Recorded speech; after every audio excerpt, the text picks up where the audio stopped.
Magandang araw, welcome sa aming YouTube channel. Sa video ito, ating talakayin ang paggawa ng Diyos sa langit at sa lupa.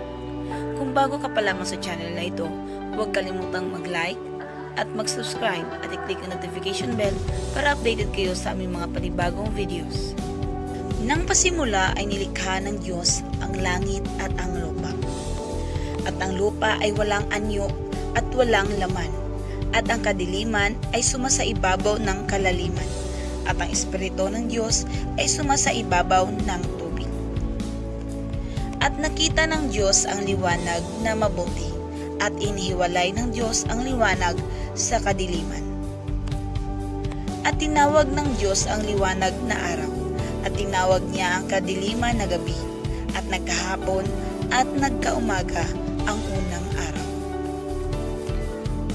At ginawa ng Diyos ang kalawakan, at inihiwalay ang tubig na nasa ilalim ng kalawakan sa tubig na nasa itaas ng kalawakan, at nagkagayon.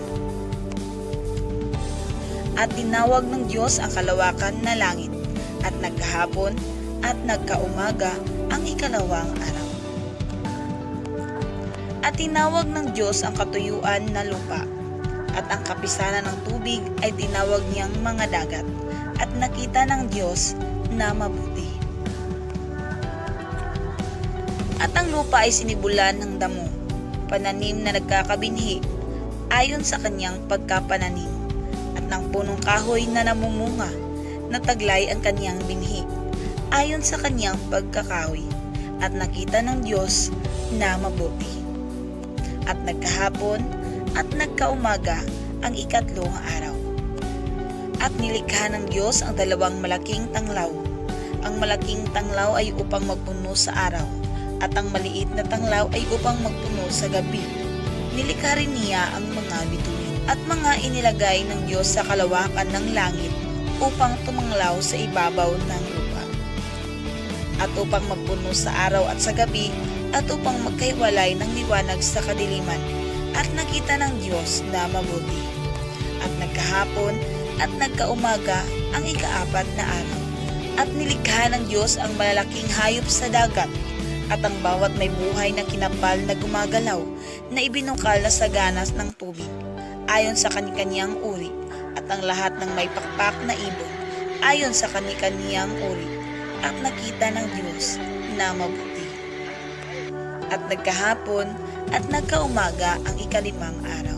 At nilikha ng Diyos ang ganid sa lupa, ayon sa kaniyang uri, at ang hayop ayon sa kaniyang uri, at ang bawat umuusad sa ibabaw ng lupa ayon sa kani-kaniyang uri. At nakita ng Diyos na mabuti. At nilalang ng Diyos ang tao ayon sa kaniyang sariling larawan.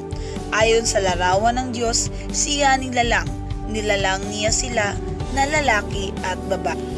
Sila ipinasbasa ng Diyos, at sa kanila'y sinabi ng Diyos, kayo'y magpalaanakit at magpakarami, at kalatan niyo ang lupa at inyong supilin, at magkaroon kayo ng kapangyarihan sa mga isda sa dagat, at sa mga ibon sa himpapawid, at sa bawat hayop na gumagalaw sa ibabaw ng lupa. At sinabi ng Diyos, narito, ibinigay ko sa inyo ang bawat pananim na nagkakabinhi, na nasa ibabaw ng balat ng lupa, at ang bawat punong kahoy na may bunga ng punong kahoy na nagkakabinhi, sa inyo'y magiging pagkain. At sa bawat hayop sa lupa, at sa bawat ibon sa himpapawid, at sa bawat nagsisiusad sa ibabaw ng lupa na may buhay, ay ibinigay ko ang lahat na pananim na sariwa na pinakapagkain, at nagkagayon. At nakita ng Diyos ang lahat ng kanyang nilikha, at narito, napakabuti, at nagkahapon at nagkaumaga ang ika-anim na araw.